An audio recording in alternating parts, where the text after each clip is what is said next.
Welcome to Dame Billie Miller, Her Life in Focus. I'm Miles Eversley. Thank you for joining us. Dame Billie ended the last program recounting memories of a gentleman who lived outside of her constituency and who traveled to political meetings to cheer her on during the May 1976 by-election. This week, Dame Billie continues her discussion about campaign strategies employed. What I wouldn't do all of Uptown one time and all of Downtown one. You would do some here and then, you know, the next week you do three nights down there and so on and so forth. I remember Tom speaking in Kensington, New Road. Now, just the detour a bit. Once I had won my seat and so on in the city of Bridgetown, it began to concern me that we needed more women coming to the platform. When I saw, now my family, my father was brought up in Reed Street. They grew up in Reed Street. They were city people, sort of were known. In fact, the first time, I'm going to do another detour here. The first time I went into Chapman Lane, which is a stronghold, even when I lost my seat, the one time I lost my seat, I still kept that. I still won that. Gabby's people used to live there. And, but they did not support me. And when Gabby ran against me, well, you know they didn't support me. But tell a little story about that later. But I went into Chapman Lane because you kept hearing about it, and Griffo was a Chapman Lane man. And I'm going up the main lane and, you know, knocking, so on, got to be polite. I don't want a big posse behind me. I want my chief canvasser to be behind me, and he will have the list, what he called the lists, in his hand, and he knows every single person. And I always tell candidates that I've walked with, you must be the first person that the voter sees when they open that window or that door. And you will be very respectful. It is sir and ma'am. When they give you permission to call them otherwise, that is your business. So I go in, there's this old lady. She's in her mahogany rocking chair. And she looked at me up and down. I said, good evening. She said, you is Miss Miller grandchild? Now, the only person she could be speaking about was indeed my grandmother, who was my father, on my father's side, my father's mother. It's a big set of them. They had a big dairy. And my grandfather was no sport maker.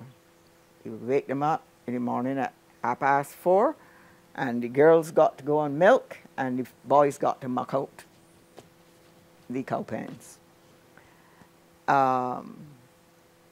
And this lady said to me,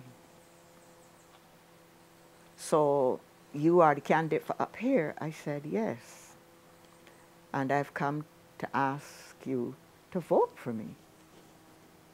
I'm hoping that the women in particular will want to vote for me. She said, you ain't got a body up here. Nobody in Chapman Lane. You see your grandmother? If you had a child at the breast, in those days, women would have 15 and 16 and 17 and 18 children, you know. And anytime you ask the woman, and I know this from walking, you know, shopping with my mother in town, and you ask, you know, women want to know, I haven't seen you for a long time, how many children you have now? You will get two numbers. X number alive and Y number dead. Yes. From all kinds of diseases. From all kinds of diseases. And malnutrition was among those. And I learned those things listening to my mother, who, again, was a nurse. And So this old lady is telling me, she said, once you had a child at your breast, Miss Miller would tell you, don't worry with your money, take the milk home. She used to keep a big titch, apparently, on the dining table. Come through the front door, and there was no back door for them to come through. Everybody had to come through the front door. And she literally said, you go along, the Lord bless you.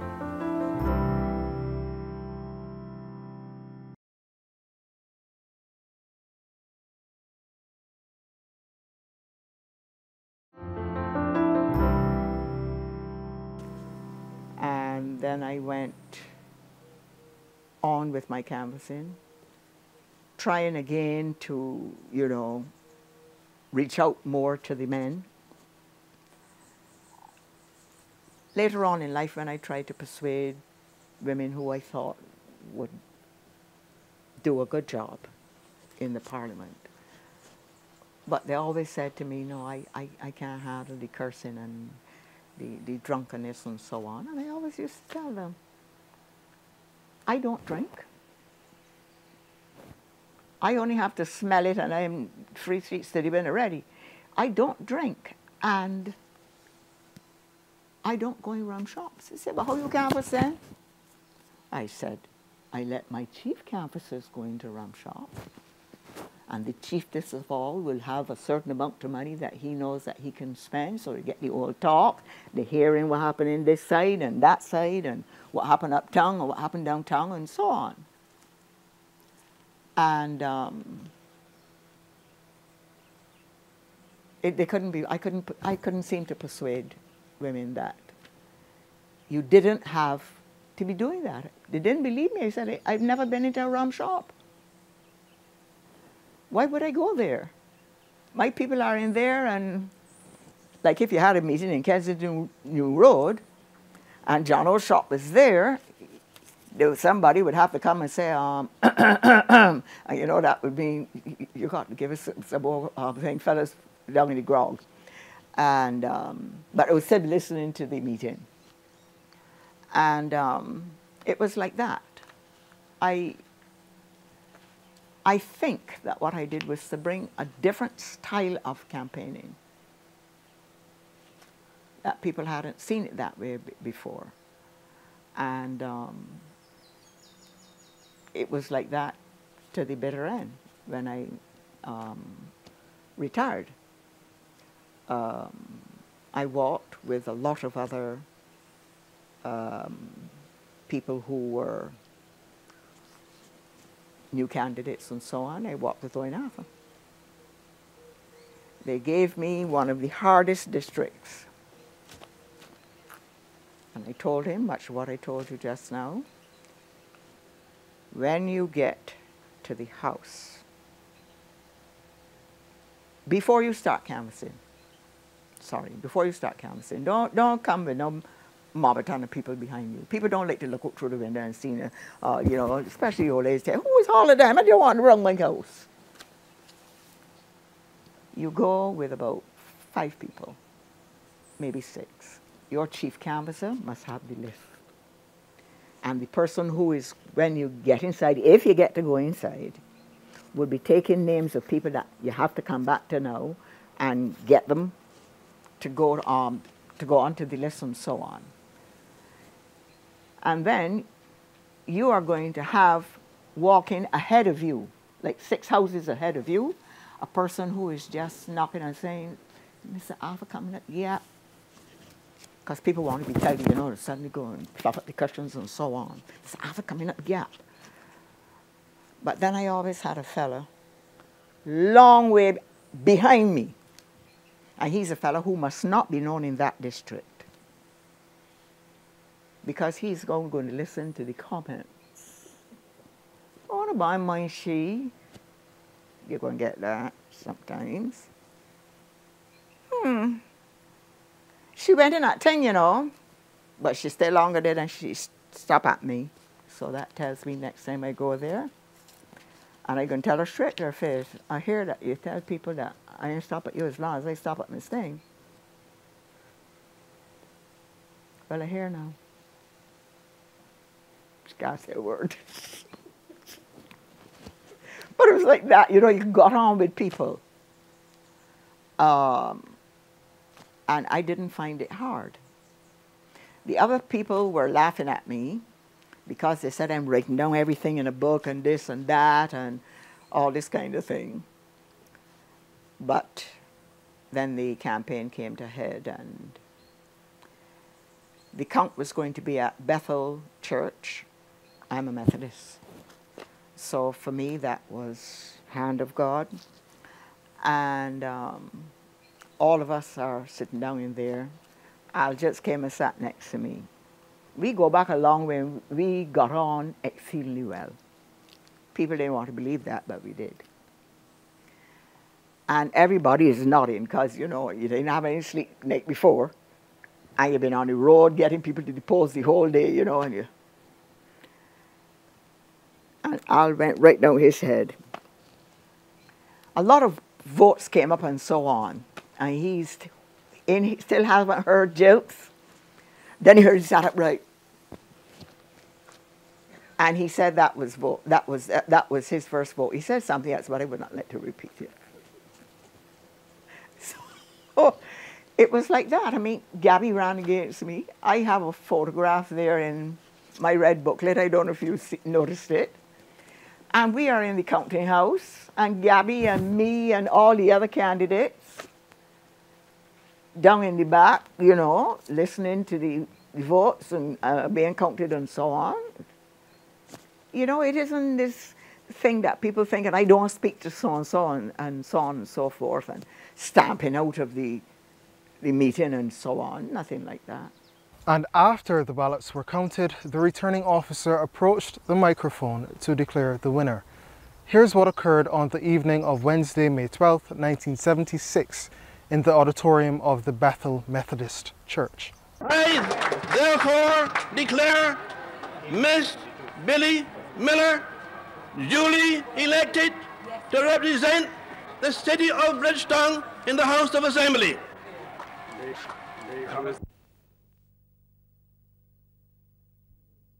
Well, although you won the election, you are in the opposition. How much more significant representation do you think you can give the city than your predecessor?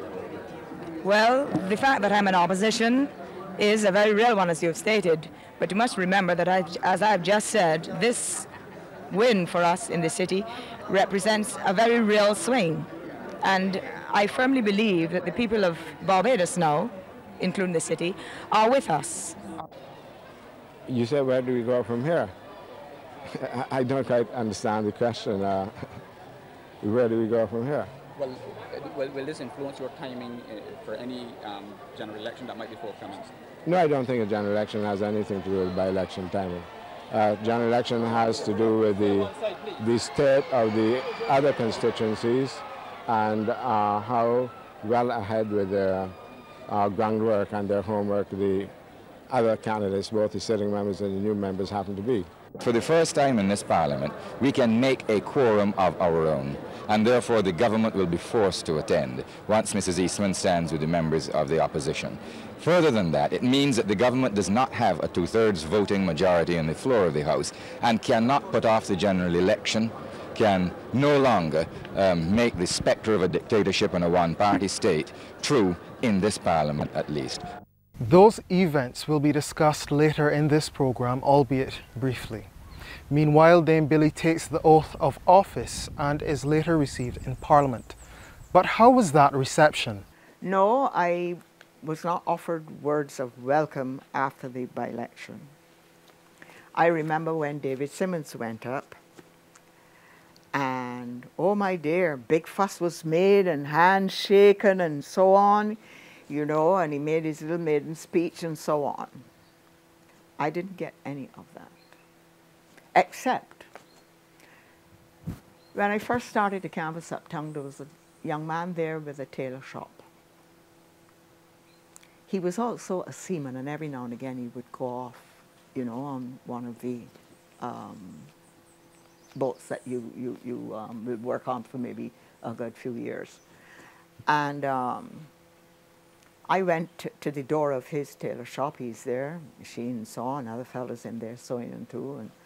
And I know what his name is because I check it on the list outside. You don't check it when you get in the houses, so the man, you don't know who he is. You have to have some notes, as the fellas used to say.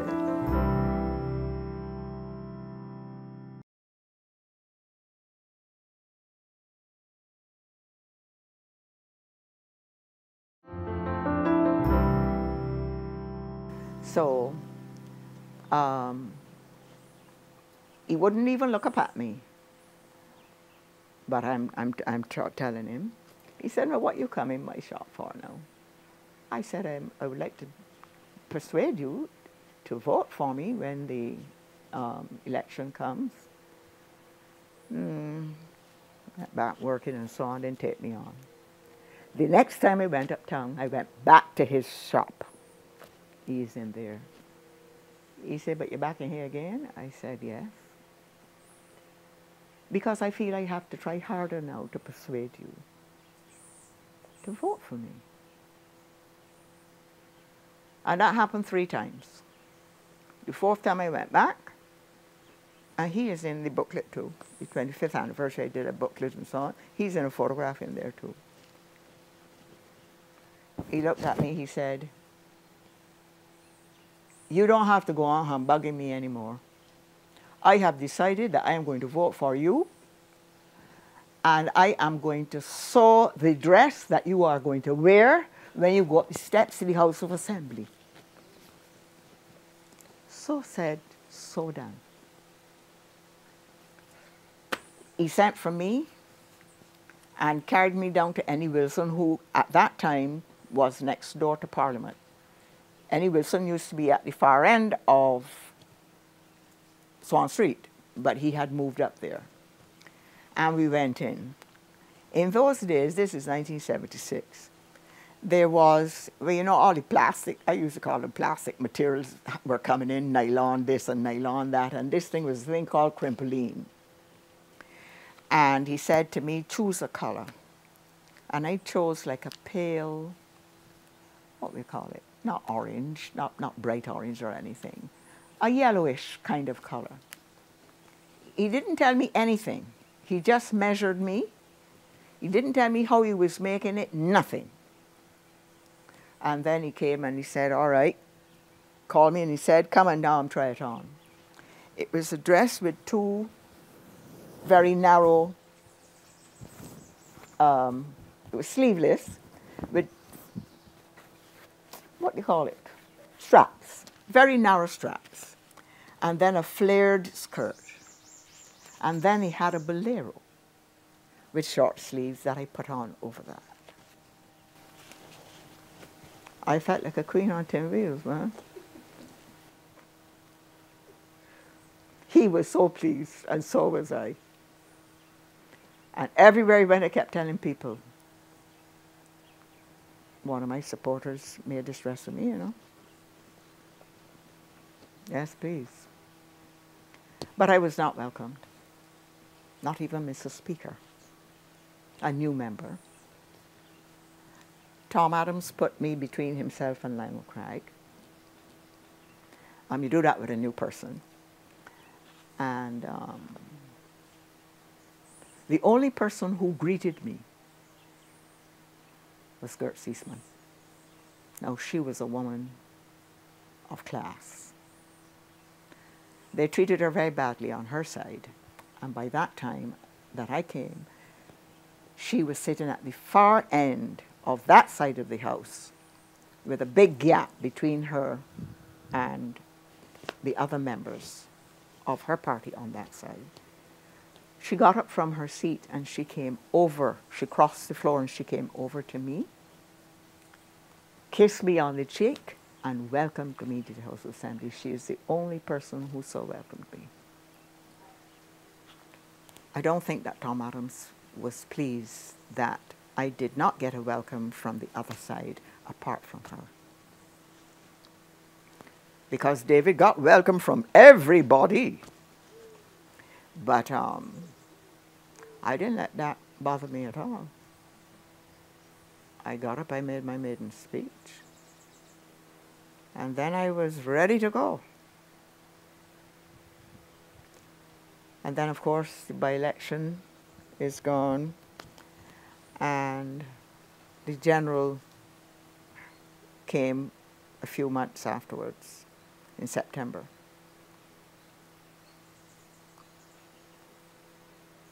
That September, I had been invited to attend a meeting somewhere in Europe. I cannot remember where or what it was about. But at the the last minute, I had to call and say, I'm sorry. The meeting is clashing with the general election in Barbados, and it will be my first general election. And I cannot. It was a meeting that was going to be held, oh dear, dear, dear, dear, dear, because there was a doctor, she was a gynecologist, and I called and asked her to read my speech for me. And I remember she, at the top of her voice, she said, oh, Billie, you can. I said, yes, you can. And she did. But the general election was quite different. Because I was still in, David and myself, so much recency with the by-elections that everybody wanted us to come on their platform. And, you know, I kept being warned, you can't neglect the people in the city. I said, I'm not neglecting the people in the city. Because I had a truck at my disposal, and wherever I went, that truck used to be full of people from the city. They did not mind, except, he's no longer with us, God bless him, Mr. Kaluji, who was chair of my branch at the time. He was very upset about it, very upset. But Camerson City was really a beautiful thing. And you know, the city was flat. I remember once I was in one of the lanes, Hunt Street, it might have been Hunt Street, and I could not, I'm short, so, you know, people could not, the people could not see me. It was a big crowd, and it went down the road, and they could not see me. So somebody went and got a big rock. And I stood upon this big rock to speak.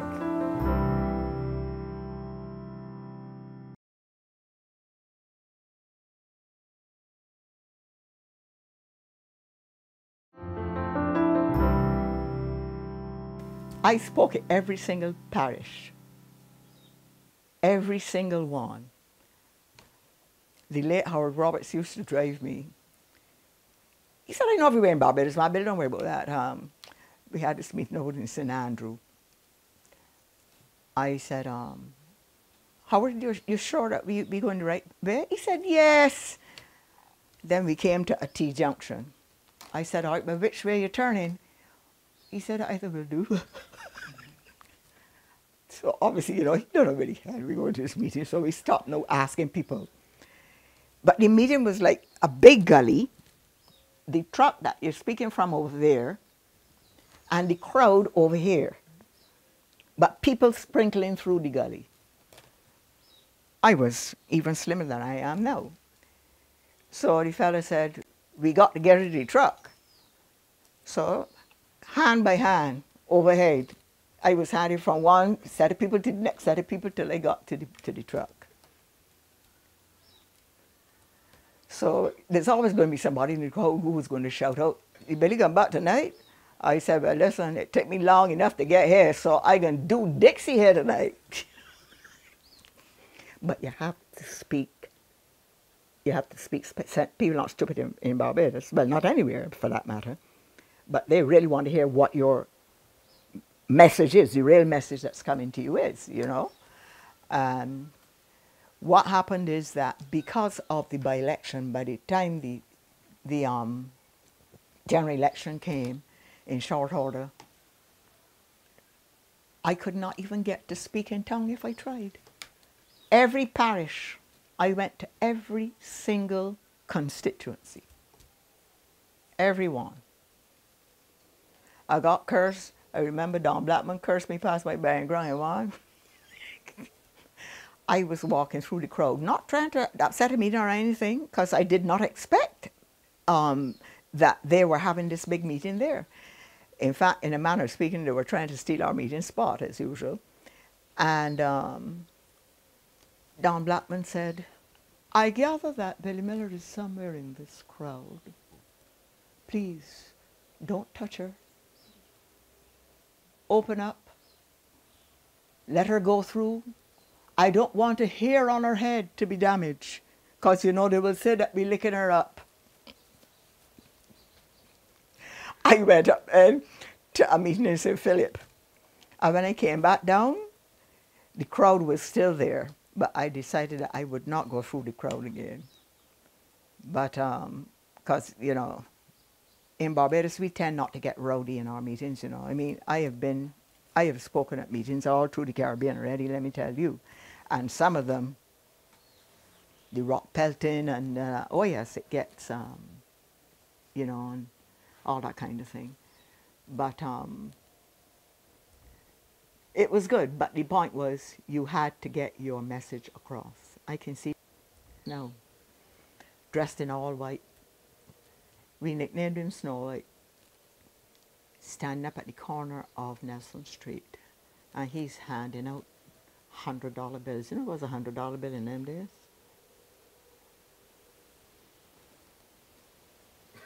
It didn't help him. It didn't help him. He was uptown and it didn't help him. Well, there is so much that we could learn from that mature approach to politics. 4 months later, the people of the city went to the polls again for the general elections in September 1976. Dame Billie contested the seat and was declared the winner. Tom Adams called me 2 or 3 days after the election. He said, Billie, where have you been? I've been calling you for days. I said, Prime Minister, I was moving around in Minimoke, you know, thanking people.